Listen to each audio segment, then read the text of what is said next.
Okay, I just wanted to give my thoughts on The Crown, which I've been watching season three now, or series three if you go by the UK way of marking it out. Um, I think a lot of terror fans are watching it because Tobias Menzies is in it. Maybe you didn't watch the first two series and you're just going to try to plunge in. I think that's totally fine if you're in that place where you're like, I don't really want to watch the first two series. Even though Jared Harris is in like three or four episodes of the first two series, not gonna lie, his episodes are really, really sad. Like, he will rip your heart out. Also, he's gonna make you care about a king. He is gonna make you kind of love a king. And, if you're anti monarchist or you're just generally against the whole idea of this, then you should probably stay away. As an American, the monarchy has always been interesting because you kind of wonder, well, why are they still around? Americans have always, like in my lifetime, always been really, really fascinated with the royal family, but in the same way that we're fascinated with celebrities. It's almost like there's really not that much difference between Prince Charles and Diana and, say, any other celebrity that's been around. You know, the current president of the United States, shudder. Um, those, to us, it's kind of what it is. But I understand it's different in England, and there's like way more baggage in the UK to do with the monarchy. So I completely get it if you just don't want anything to do with the show. However, I can say the show is actually really good. Is it the greatest writing ever? Probably not. But there's lots of things that are really good that aren't the greatest writing ever. And the acting is absolutely fantastic. The casting is so good. I mean, really, really good. It's a deep, deep bench. I can't think of anybody in the series that isn't just like killing their part.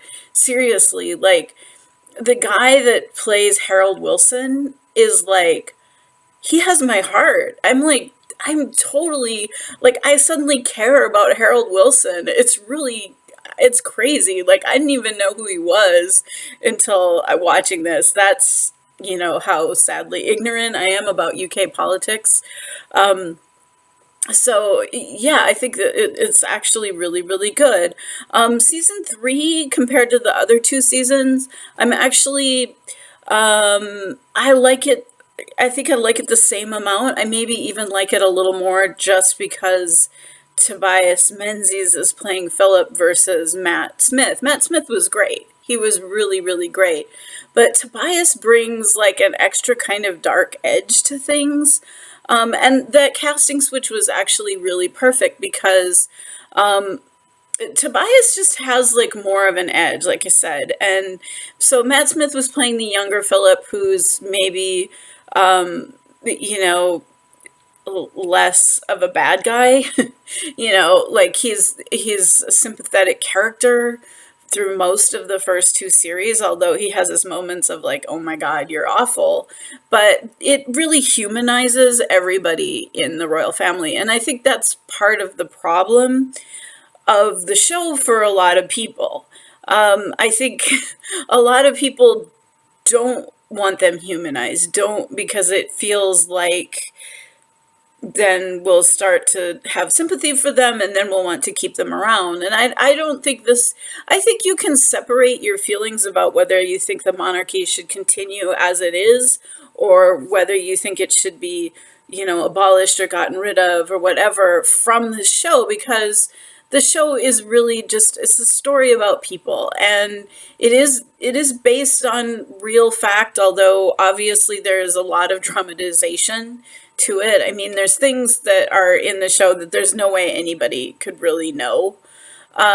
So it's just dramatized, but it's dramatized really, really well, I have to say.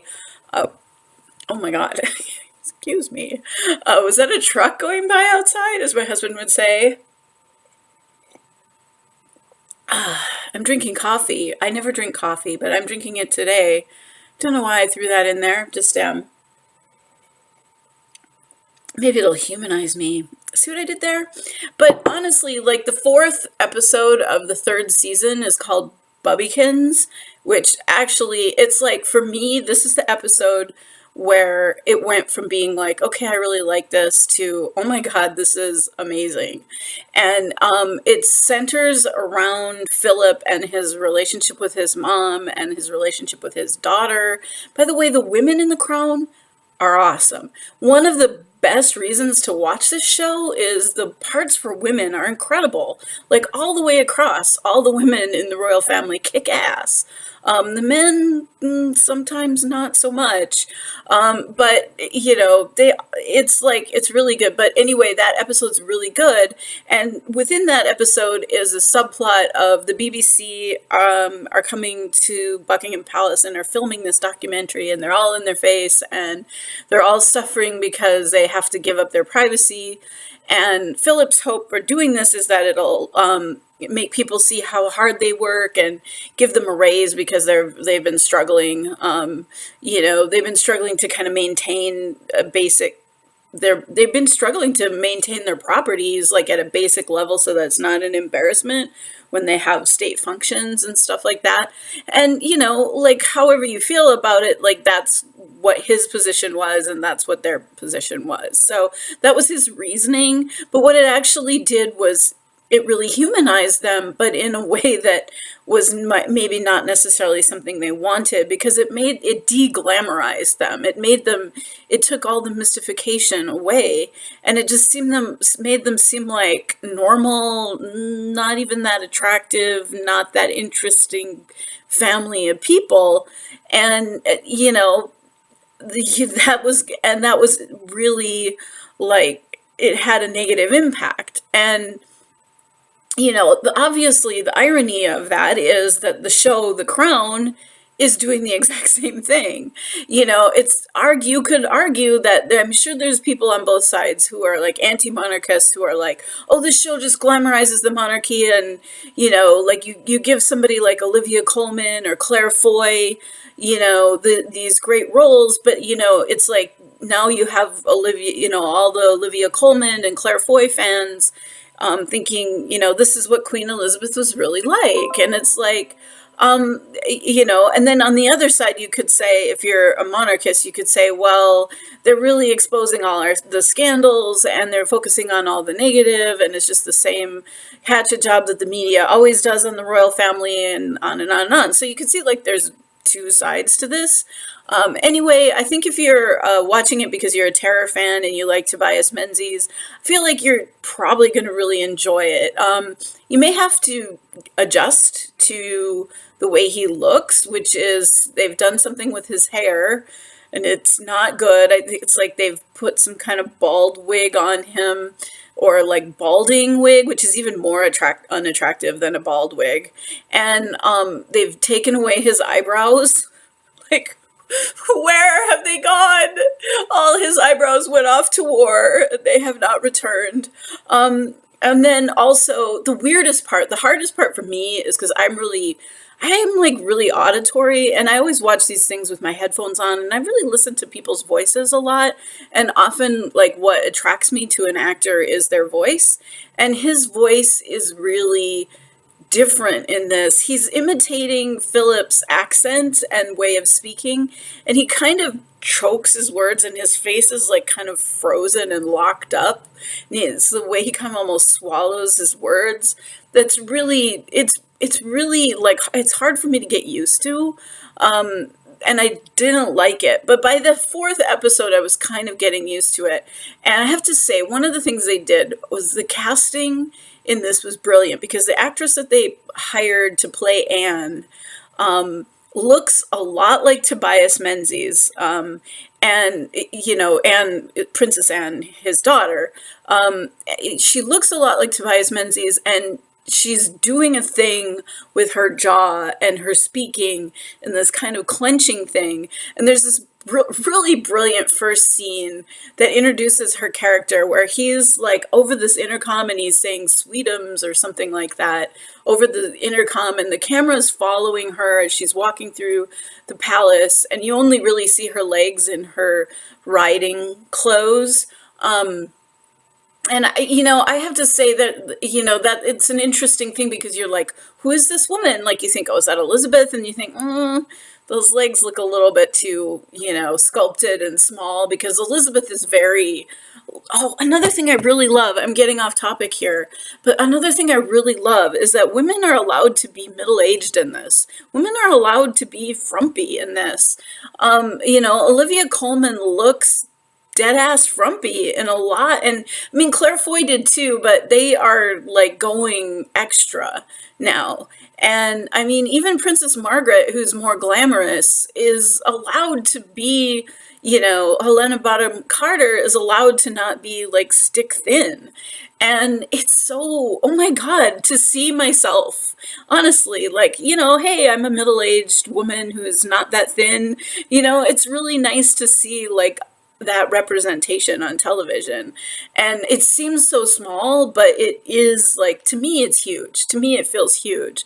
I feel like the person I most identify with is the Queen Mum, who just sits around and eats and watches David Attenborough. Like, seriously, it was a thing in the first two seasons, and then like in this third season they're watching like TV or something as part of this documentary, and somebody was like, well, we could watch one of those nature programs, and the Queen Mom's like, oh, I love those. And I was like, oh my God, she's still on her David Attenborough kick. It's so cute. I love her. And it's just like that. I feel like that's so relatable. Like, I could totally relate to her.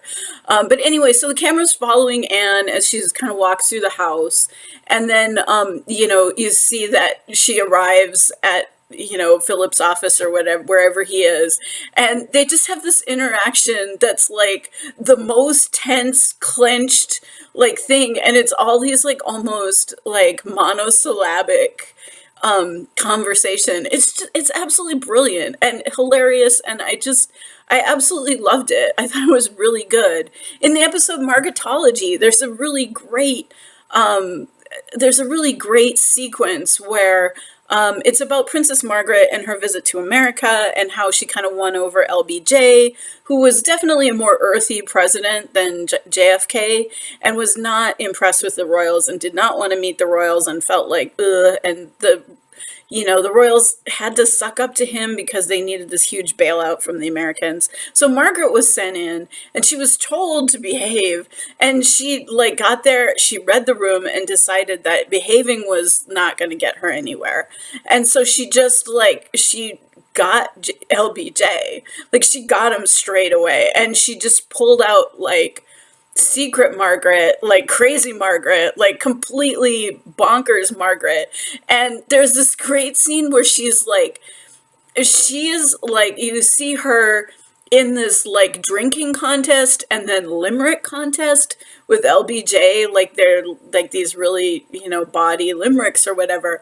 And then you see Harold Wilson explaining it to the Queen, and they're interspliced, and Harold Wilson is so uncomfortable. Like, you can see his soul leaving his body as he's like relaying this to the Queen. And Olivia Colman's reactions in this are so like, they're micro reactions. She's so good. I swear to God, Olivia Colman and Mark Rylance are like in head-to-head competition for micro acting. I mean, seriously, like they just like the minutest fucking thing, and you're like reading it, and you read all these like complex levels in their acting. It's just fucking amazing. Oh my God, in the episode, oh my God, I'm gonna kill the name. It's the name of the Welsh town that got destroyed by the coal slurry in the 60s.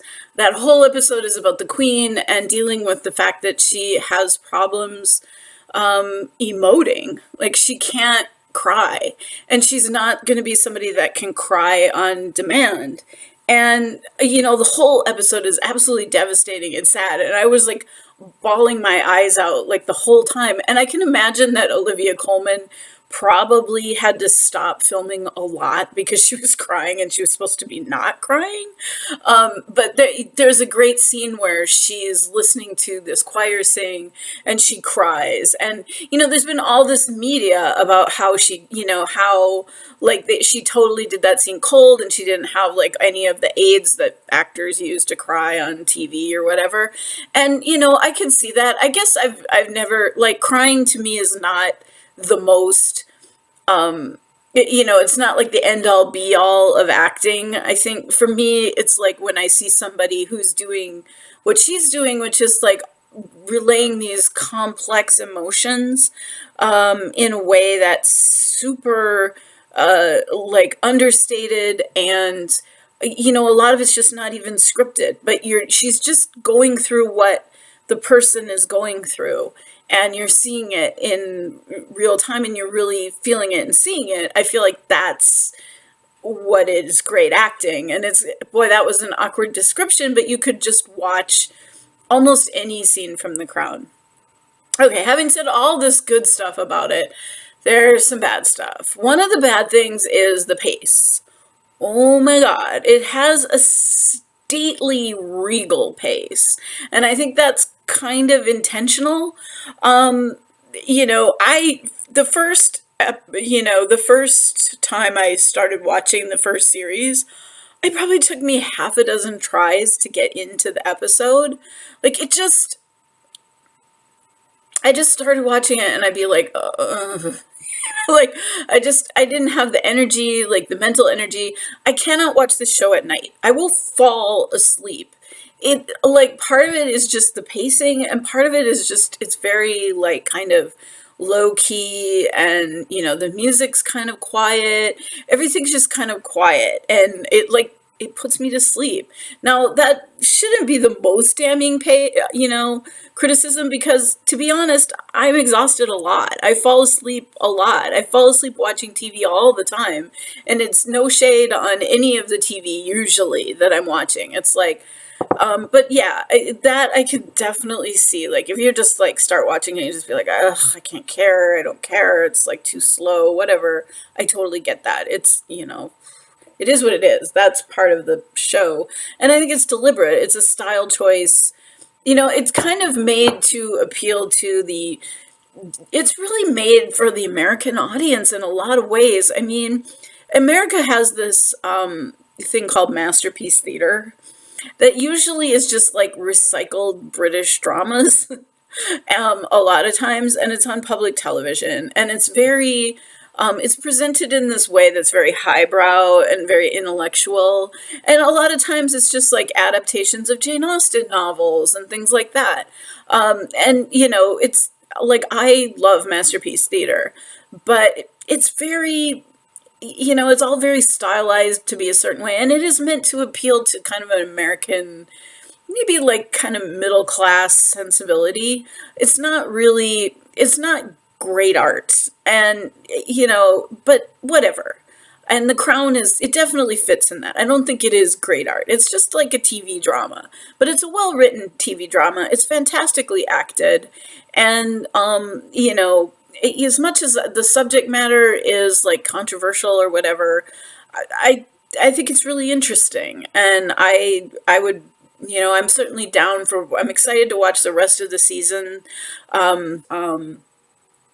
The Crown has some really excellent acting, and if you're a Terra fan and you're on the fence about whether or not you should watch it, I think you should give it a go, because just casting crossovers, and it's a good show, and I think it has stuff to interest the Terra fan.